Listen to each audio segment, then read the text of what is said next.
special. And are you there? Uh-oh. Yeah. Can you hear me? Yeah, I'm with you. Am I still with you? Yeah, I can hear you. What I found, I'm sorry I interrupted you. I found we're actually recording now. So I figured out how to record. Okay. And we've got that through. So if you want to just go back through that again, let me just ask you that question. I Yeah. apologize for having you. I just didn't want us to go for 30, 40 minutes and then, just be turned into an article. I wanted to be able to get some video from this so that way we can, or some audio so we can extract it and share it, especially on the Instagram platform. So, all right, I got Douglas Taurel. Is that how you say your last name, Doug? Taurel. Taurel. Do you prefer Doug or is it Douglas or anything else? Either's fine. Okay. All right. And Doug has found my podcast, the LinkedUp podcast on Instagram. And Doug reached out to me. He currently has a play that's being, it looks like it's active down in California, May 1st, 2nd, and 3rd. Yeah. It's down the Stockton area. So Modesto May 1st and Stockton 2nd and 3rd. Okay. He's a verified LinkedIn user, yes, but he's a verified actor with an IMDb profile out of New York. He's reached out to me and he wants to share his story today about why he got involved with this play and help get his message out and create some awareness. So thanks for joining us today, Doug. We kind of just got through a little bit of this, so we're kind of repeating this. I've figured out how to record this now, so I appreciate your patience with me. This is a beginning, new process for me too. So what got you inspired, and let's just go right back to that. What got you inspired? When was the light bulb that went off on Doug said, hey, I want to go this direction because I've been inspired by this for veterans? Well, it started about 10 years ago when we were heavily involved in the Middle East, specifically the Iraq War and Afghanistan. And I started reading stories about veterans who were coming back and who were struggling either financially or dealing with PTSD. And obviously the suicide rate was just starting back then. And so I felt that I wanted to do something about it, and I wanted to give a true awareness to people what their commitment and sacrifice has been, and also to say thank you to our veterans and our families. Because a lot of times we always want to say thank you to our veterans, but we forget to say thank you to their families. And a lot of times their families are the ones who actually pay the bigger price in many different ways. And so I wanted to give a really true picture of what their commitment and sacrifice is. And it was my way as an artist to say thank you. Nice. So, like I said, you had reached out to me, and I was like, wow, I've been getting a lot of messages on the platform there about folks that are interested, which has been kind of overwhelming and exciting at the same time. So I really appreciate you reaching out to me. Now, as we are recording this, I've gotten a bunch of the episodes together that are getting ready to publish. So yours will be one of the first few interviews that we have. But traditionally, I wanted to interview LinkedIn veterans, but because of your unique situation, I wanted to be able to get that out because I felt that was pertinent to your transitioning process where you're talking about veterans or transitioning from being deployed or getting ready to get out or just not getting their just due. I wanted to get your perspective on that, which we're going to get here shortly. But what is it in terms of the veterans? Are you talking to veterans? How are you getting this insight to be able to make sure that it's authentic and accurate, that veterans are not going to just dismiss it because they're like, oh, this guy, because remember the first thing I asked you was, are you a veteran? Yeah. A lot of folks will just say, oh, he's not a veteran. So I could have just cut you off. Say, oh, but you have a message and it's for veterans. So we want to get that out there. So are you doing anything in terms of consulting veterans, or do you have mentors that are veterans? Or you're talking to veterans in order to grasp this emotion that you're trying to encapsulate as an actor and put on the play for us? Well, first of all, I've been doing it for about 5 years, and I've been touring the country, and many veterans have seen it already. Okay. And even Purple Hearts and guys who have been heavily involved in combat veterans, and fathers and sons who've been in combat. So they've all given me, a big thank you and a pat on the shoulder that I was doing the right thing and saying the right words. But I think what makes the play, give it its authenticity is that it's based off of letters from veterans and their family members. So it's based off of letters from the revolution all the way through Afghanistan. So the words that I use are their words. And through research to make sure that I've, doing specific things correctly, like, holding a 50 caliber machine gun, where should my hands be? I've had veterans, and through the process, I've been very fortunate because through the process of the play, a veteran, we always do a Q&A, either formally or informally. And so the emotions afterwards are really, really high. But there's always a veteran who says, hey, you should, tuck your shoelaces in on your combat boots. Oh, hey, when you hold a 50 caliber machine gun, you hold it here, you don't hold it here, and so they've kind of fine-tuned the show, so to say, in the details of it, to the point now where, I did the show last year for the American Legion National Headquarters up in Indianapolis. And guys actually thought they couldn't believe that I wasn't a veteran because it was so accurate. And I said, no, it's I'm not a veteran.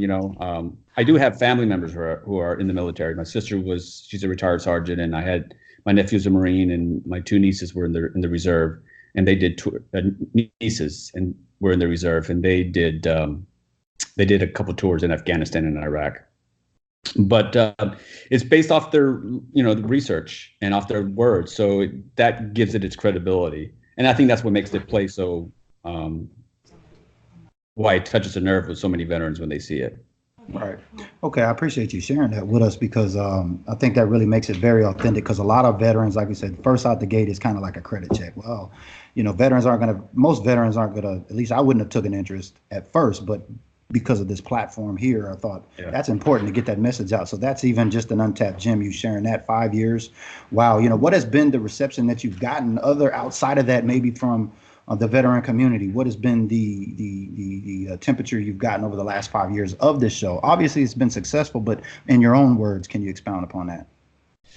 Well, Barry, it's gone.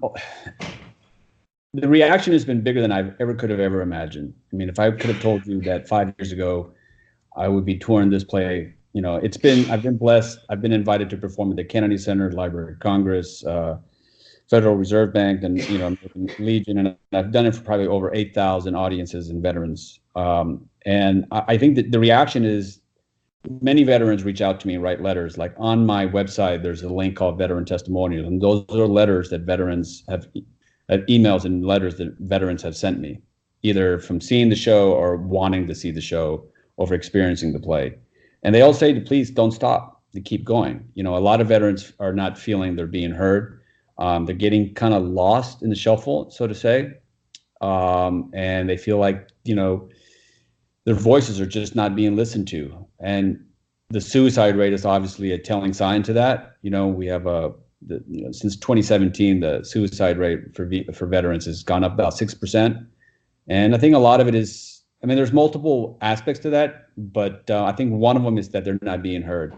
And I've been told by many veterans who've reached out to me at the Q&As afterwards, said, over the years, a lot of veterans have never felt willing to share their stories because they just don't feel, the word, I want to say macho, or, I don't know what the word I'm looking for, but they just felt they felt if they shared their stories, they were weak, right? That if they shared their struggles, that they would see themselves as weak, and either their comrades or their brothers in arms would see them as weak. But I've had a lot of veterans recently say, we do ourselves a disservice by not sharing our stories, and by sharing our stories, we let other people know what our stories and our struggles are, and we help us carry the burden, right? Because now we know, right? So by us not knowing, it puts the burden solely on the veteran. Right, he's the one who only knows the struggles and the challenges that he's gone through. But when he shares his stories, or when we hear a play that has a mouthpiece to what their stories are, then that makes them feel better, because now they see that someone else knows. So that's a big reaction. So essentially, it sounds like you became this funnel by all of this input that's coming in. You're getting to craft these stories authentically, like we talked about firsthand, and it's resonating with veterans, if I understand it correctly. So let me ask you this. When you say that their stories aren't being heard, based off the feedback you received from veterans, what is maybe the number one thing that's trending in terms of what they feel is not being heard, if there is? There really is not one thing. There's a couple of things, but the VA is a big deal, right? The VA is something that it gets lost in the shuffle. They get frustrated with the VA. And that's true for the young guys and the older guys. When I say the older guys, the guys, Vietnam guys who were part of the Vietnam veterans. But I think, if there was one thing that has come up consistently, I think it would be the lack of participation within the military. by American society. It's only less than 1% right now, and that percentage has dwindled slowly and rapidly since since the end of the Vietnam War, really. When slowly but surely the amount of people who are volunteering or engaging and joining the armed forces is less than it was, and so they feel disconnected. They feel disconnected from society, and they feel like no one really understands them, and no one is really telling their stories. There's a lot of Vietnam guys. I've become friends with a lot of guys, and a lot of guys have reached out to me on numerous occasions, asking me not to keep going and tell the story and not to stop. But they just feel the veterans have done so much for our country, and I agree. Is why I do the play, but that no one seems to understand that. Right, a lot of the things we take for granted today are being lost, and that veterans are the only ones who understand what they're willing to fight for and what they're willing to die for ultimately. And they feel that no one's listening and no one really cares, and they feel like they're going around. This one guy told me they're going around buying coffee while everybody else is struggling and fighting their wars for them.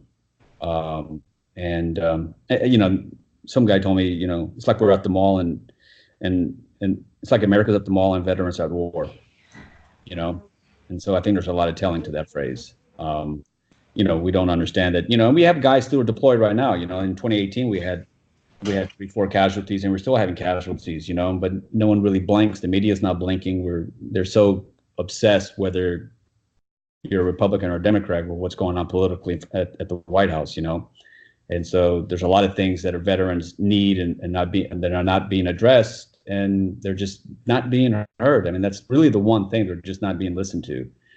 And it just seems like, the sadness, the sad thing about that story specifically is it's a repeating broken record. Even from the revolution, that story happened. When veterans came back at the end of the revolution, they weren't paid the money they were promised. Same thing in World War I. There's a famous march in the end of World War I where veterans were marching in front of the Capitol for asking for their payment. Same thing in Civil War. We all know the story about Vietnam, how they got treated when they came back, and veterans are coming back today, and they feel, the VA is a mess. I wrote a column saying, we've got a four-wheeler taking pictures on Mars right now, yet we can't figure out how to fix the VA, which doesn't seem fair. That should be, addressing the VA alone should be, priority number one for our veterans. Whether you believe in any of the conflicts that we were part of, that is not something. What I'm trying to present, what I'm trying to say is that, we should fix the VA. We should help our veterans, and we should find a way to, if we can have a buggy taking selfies on Mars, man, we should be able to, people should, our men and women who wore the uniform should be able to get their benefits.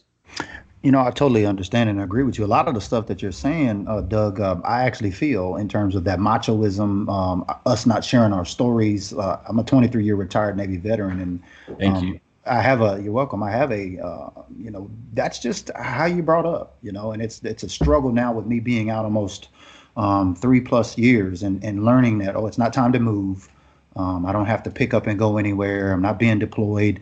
It's just business as usual, but having to get used to that after so many years moving around. So I feel what you're saying, that I really respect the voice or this platform that you have with your play, and the voice that you're giving us veterans to be able to get that message out there. So let's go back to the play a little bit. Now you're coming up, and it's in Stockton this May. How often tell our listeners a little bit about your show, how they can get tapped into that, and then where it's going to be so folks can get connected to it. Well, you can go to my website. The website is theamericansoldiersoloshow.com. And on the bottom, if you're in the Modesto or Stockton, California areas, you'll see 2 links. One will say Modesto, California, and the other one will say Stockton, California. And Stockton, the admission is free. And in Modesto, it's not expensive at all. It's $8 tickets. So you can RSVP right there for your tickets. And that's that. And the show's scheduled to go back to the Kennedy Center in October, and I think it might come back to California. I've done the show all over the Northeast, and I've done it in the middle, of the country. Like I've done it in Indianapolis, I've done it in Kansas, and I came back from New Hampshire about a month ago, and so this is my first time going out west. But I didn't know this. I'm originally from Texas, but California has the largest veteran population in the nation. The state of California does, and I didn't know that. I would have thought, I kind of thought Texas did, but. A big clue. There's a lot of folks up here in Seattle with all the bases up here. I was going to ask you, when are you looking at this particular region? Because just like California on the West Coast, up in the Pacific Northwest here in Seattle, you've got all of the bases.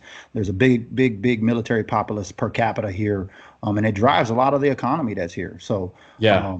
You know what I mean? There is a lot of veterans out here, and I'd love to have your show come out here. There's, it's a very diverse culture. I'm sure you've been to Seattle, the Pacific Northwest at some point. So, they'll be very receptive, I feel, with what you got going on. But other than California, like, is it a year-round play? Are you just traveling on the West Coast for these next few months? Or can you give us a yearly snapshot so folks can kind of understand, when they need to look at your site and maybe possibly when they might be able to get you? The play, I mean, if anybody who's listening, if you want the play to come, my Twitter handle's @DouglasTaurel, and just tag me and just share it on Twitter. That's really how the play gets done. I mean, the play gets produced in a way. I mean, what happens is I'll go, for example, I was just in New Hampshire. I'm going back to New Hampshire in July, and that's because somebody in the audience saw it and saw it in New Hampshire and said, we've got to have this play here. Come back. And so I'm going back. I'm going to California because a couple of veterans saw it in, I can't remember where they saw it at, but I think it was in Kansas, but they connected me with Kevin Dobson, and he said, and he basically said, I want to bring this play to California. So he booked me into Modesto and Stockton. And then I'm sure I'll be in California, and other veterans organizations have already been reaching out to me, and I'm sure veterans will see it there and they'll say, we've got to see this play there. I mean, the play does have an uplift, but it does tell the true story. It gives a clear picture of what war is. Sorry about that.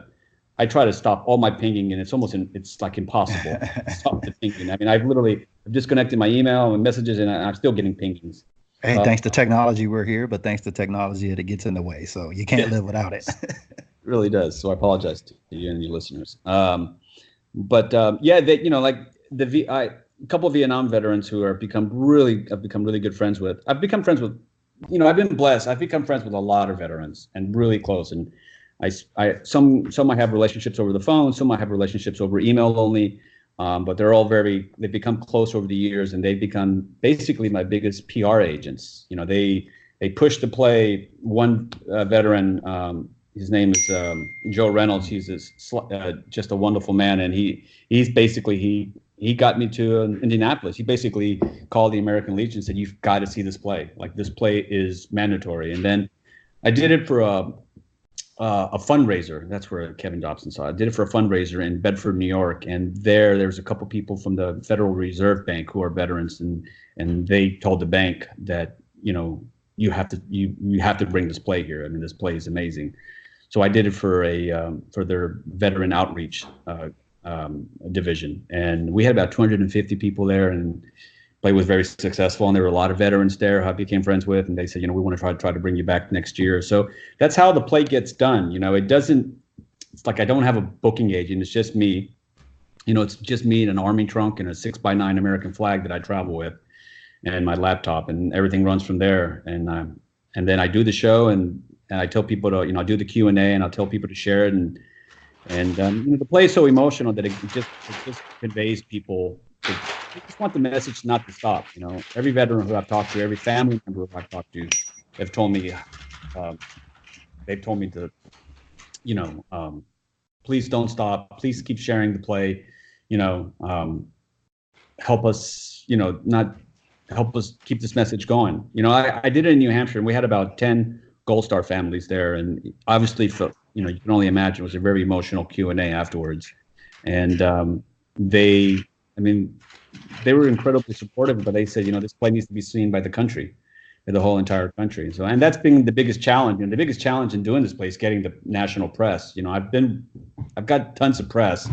I've been interviewed by, the Military Times, and I got reviewed by the Huffington Post. But it just seems like I personally believe, everyone is so obsessed politically with what's going on in the nation's capital that everything gets pushed to the side, from all the issues that veterans are having to, fixing our roads, and no one cares anymore, and I'm trying to keep the message going because I believe in it. But, as every year we start, the gap gets bigger from when we were heavily involved in Afghanistan, which was our last conflict. It gets harder, right? Because the story gets old. It's kind of like telling the 9/11 story, right? No one really wants to hear it anymore because it's that 9/11 that happened 20 years ago, And so keeping that story, front and center, it gets harder as every year passes. It gets harder and harder. But every time I do it, people keep saying this. Please don't stop telling the story. The story needs to be told because we have so many veterans who are struggling today, especially the young guys. Because the older guys, and I've become so versed with both the older veterans and the younger veterans. The older guys had the VFW and they had the American Legion to go to and to talk to each other. They had a sense. They had a location to find their brother in arms. Exactly. And now that's gone. When I did the American Legion, I didn't see anybody there under 40, man. Everybody was, 70 and above, and they know it. They know that they're facing some headwinds, and because the young guys are not joining VFWs and they're not going to the Legion halls anymore. And part of that is because, a lot of the Legions and the VFWs, they're losing their real estate. They're losing their locations. They're being kicked out. But a lot of it's just, everyone is stuck on the iPhone now. And that's true for veterans as well, and so we don't communicate the same way as we used to, and they don't communicate the way we used to. So they isolate themselves more. We're all isolated more. But, veterans who are struggling with issues, that's the worst thing for them, is to get more isolated. Because I'm sure, as a veteran, the most important thing for veterans to do is to talk to someone, either to another veteran or to a therapist or to a brother in arms or someone. And unfortunately, today, the way society is with technology, it's become more isolated. And that's a challenge. That's a challenge for younger guys. And younger guys have told me, one of the veterans who I've developed a relationship with, his son was struggling with suicide. And he emails me on a pretty constant basis, keeping me up to date. He saw my play. He was a veteran. His son was a veteran. And he saw my play up in Bannerman Island about 2 years ago. I did it. It's a little island in the Hudson River, and right off, not too far from West Point. And he said, son doesn't want to talk to anybody, doesn't want to get help, doesn't want, he's always terrified about people finding out that he has PTSD because, he's trying to get employment for what they call high, I think it's high danger employment. There's a classification when you try to become a cop or a fireman. It's something that PTSD would probably deter them from getting a job. Right. Yes. Right. It gets in the jacket, and then they, and today that, with what's going on with, shootings with cops, they're just nervous. They're like, this guy's got PTSD. Maybe we should put him on the back burner. Well, let me ask you this, Doug. So in terms of what you're talking about, the disconnection, the same reason I think you are inspired to do and go and create the message you're doing now organically around your trunk, around the country, that's just totally inspiring.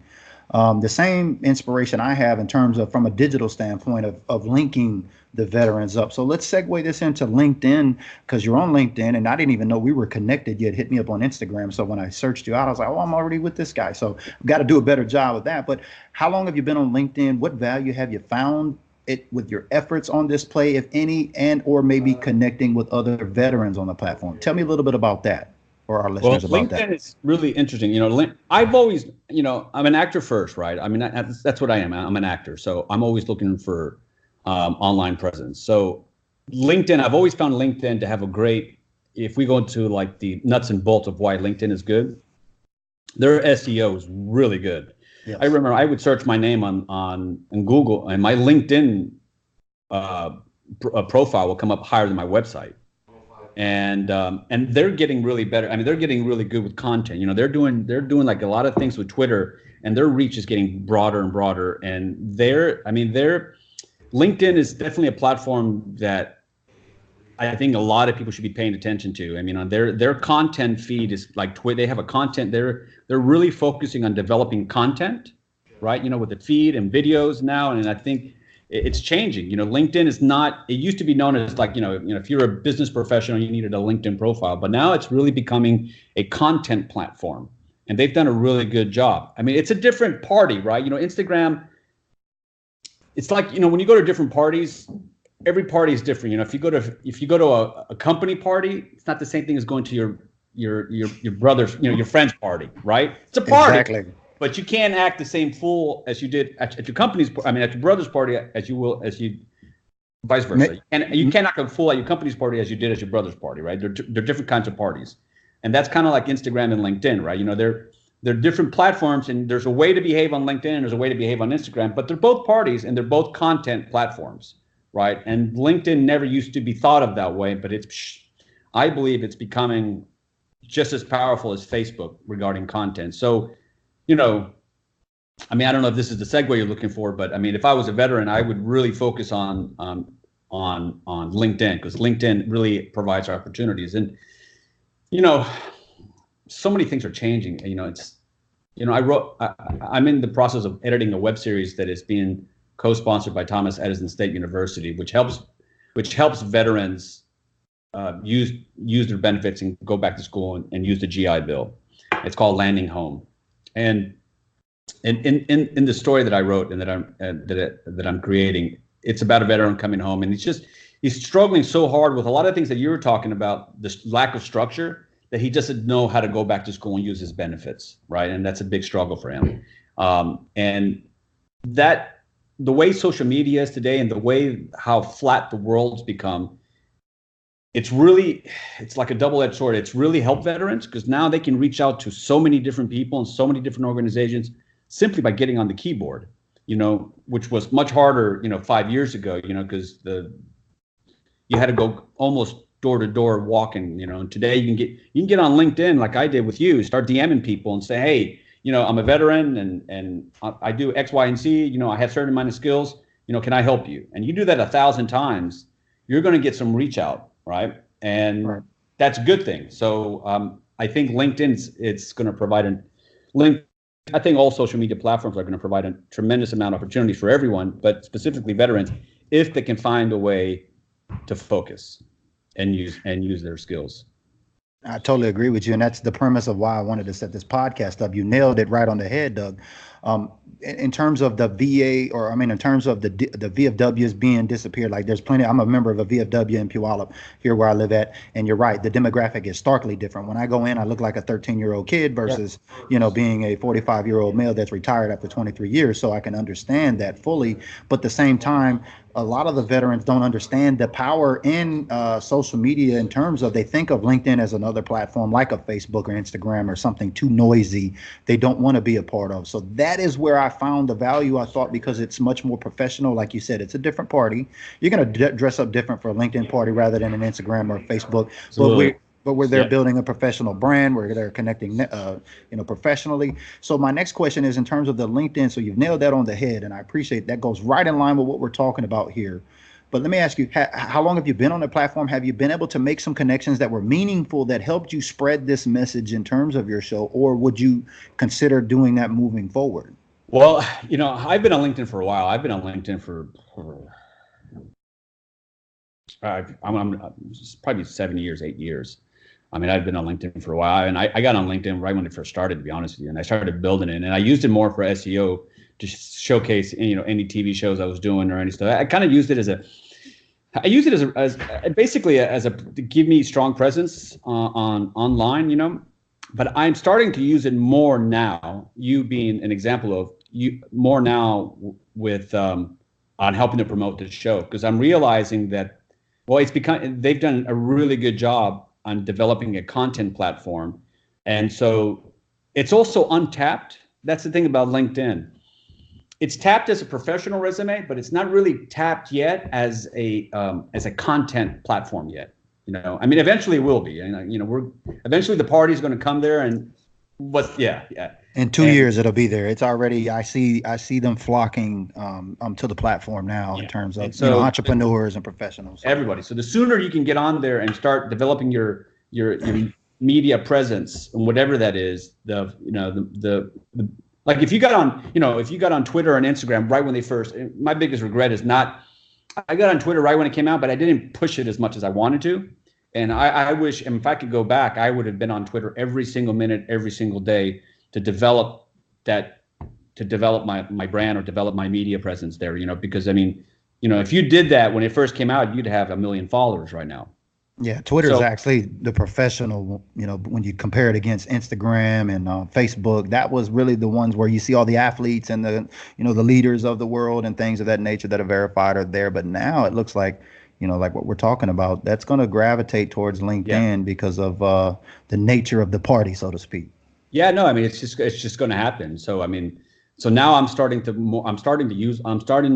utilize it more to help get the message and the play out. I mean, that's really, whether you're doing a veteran play or a play about, two drunk brothers, it doesn't matter. I mean, it's hard to get butts and seats right now. I mean, it's hard. I mean, today, you have what to do on a Friday night, man. You got 40,000 things to choose from, watch Netflix, watch TV, watch a basketball game, check your IG, your IG profile for about 3 hours, go out with a beer, go out with your friend. I mean, there's so many things. So it's hard to get people to say, I'm going to go see a play on Friday night, right? To get people out of their homes or out of their whatever they're doing normally to say, I'm going to go sit for an hour and a half and watch a guy tell stories. And so any platform that you can use to help convey that message and convince people that it's a worthwhile, that the time that they're going to give me, that hour and a half or 2 hours total, is going to be worth it for them. I have to take advantage of that. And if LinkedIn is not being utilized yet, then that's what I'm going to do. And that's kind of how I've been using Instagram as well. So by DMing people, because I found that podcasts are also growing a lot. So I found like, okay, so let me reach out to guys. This is the third one I've done in the past 2 weeks, veteran podcasts, and they've been great. And it's almost like guerrilla in many ways. It's kind of like guerrilla warfare, instead of me trying to get, the New York Times or the Washington Post to do a big story on me, I'll go to veteran podcasts who have veterans who listen to them and speak to them directly instead of trying to get, the national papers. And it's been a successful strategy for me. Yeah. Gary V, you follow, who Gary V is out there in New York? Oh yeah, VaynerMedia. Yeah, he would call that something like reverse engineering. So I think you're going about it the right way, starting at the bottom with the little guys, because we have those tribes. I'm essentially just starting up mine. I've got the first 3 episodes already recorded. We're getting ready to publish that to the platform this week. So the other challenge was getting interviews that were meaningful like yours lined up. But once I stumbled across, or you actually hit me up, I thought, man, I've got to get this on there now. So I thank you for pushing me to get you set up. And actually, the Skype interview is the first. So you helped me get that knocked off too as well. But wrapping up, I want to go and just close on that's what this podcast is about for veterans, is helping them to learn and discover what their value proposition is. What do they bring that's uniquely different? We all bring something, even non-veterans. Everybody has you have something that you can be creative about, or you have a specific skill. But we call that your value proposition.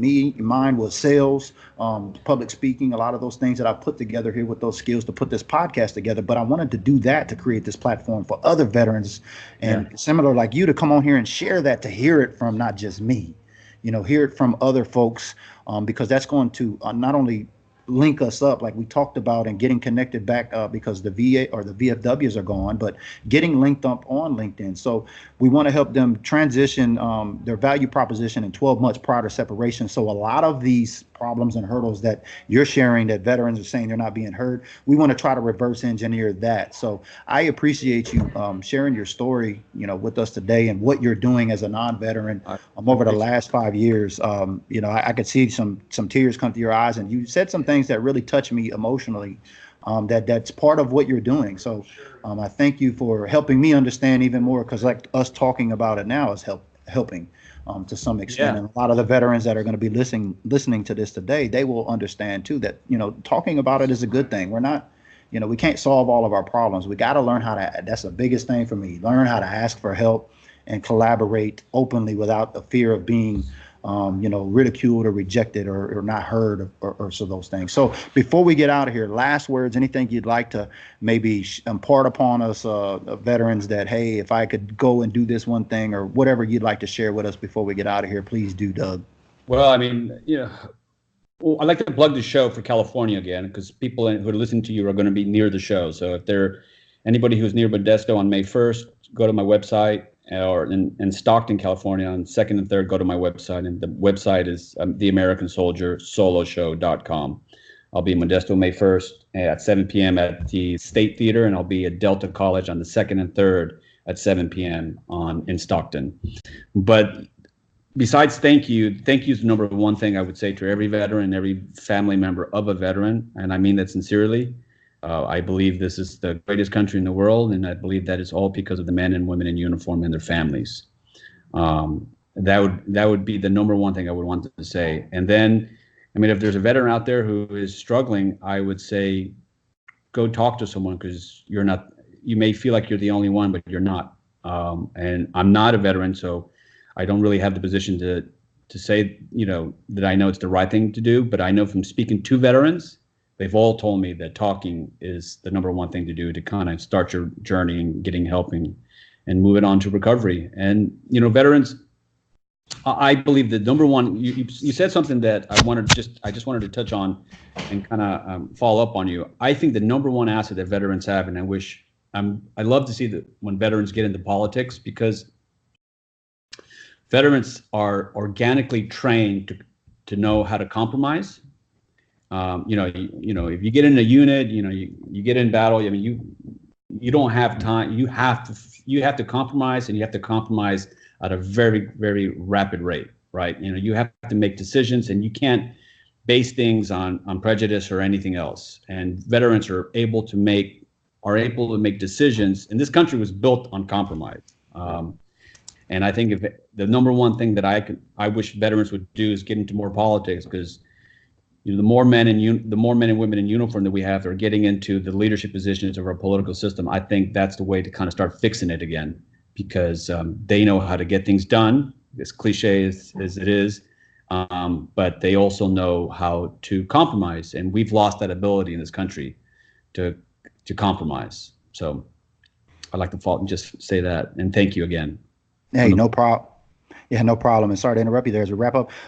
So veterans, if you're listening, if you've got that inkling or that political bone in your body, there you have it, from a non-veteran who's giving you feedback from veterans and their stories. And he's saying this is probably the number one trending thing that he could see that could help fix, it looks like, some of this if more veterans got involved. So if you've got an inclination to get involved, you need to get connected. That's a value proposition. And that's what we're talking about for veterans that have the ability to be political. That's a value prop. Learn it and figure out how to leverage it on a LinkedIn platform over 12 months so you can have that go to work for you once you separate or get you connected. So thank you again, Doug. I appreciate you having on the show. I'm just going to stop recording here shortly, but I want you to stay on the line. And if you haven't already, make sure you subscribe to the LinkedUp podcast. Everybody that's watching this on YouTube, if you just check the description box below, we'll have all of the links there for Doug to be able to contact him and connect with him too as well. And then also be sure to subscribe to the podcast today. So let's all get linked up. Yeah. Here.